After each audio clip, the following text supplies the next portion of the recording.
This technique allows separation of various cell types and cells undergoing various processes based solely on density, with little to no manipulation in a short period of time. The main advantages of this method are that it is minimally invasive, requires small volumes, provides fast results, does not depend on classic readouts, and specialized personnel is not required. This technique can be applied for detecting multiple diseases, for example, anemia and sepsis.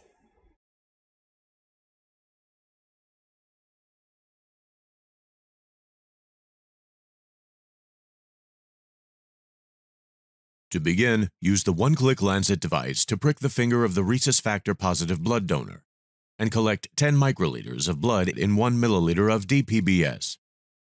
Add 1 microliter of fluorescent dye in 1 milliliter suspension of the rhesus factor-positive cells to fluorescently stain the plasma membrane and incubate at 37 degrees Celsius for 15 minutes. Pellet the cells by spinning at 5600 times G for 15 seconds. And wash the pellet 3 times using 1 milliliter of DPBS.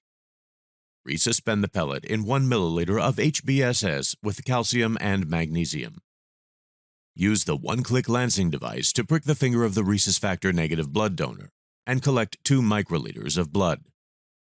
To prepare the experimental tube containing only beads, add 174 microliters of HBSS with calcium and magnesium, 1 microliter of IgG control beads, 1 microliter of heavy beads with a 1.2 gram per milliliter density, and 24 microliters of 500 millimolar gadolinium. To prepare the experimental control tube containing IgG, add 172 microliters of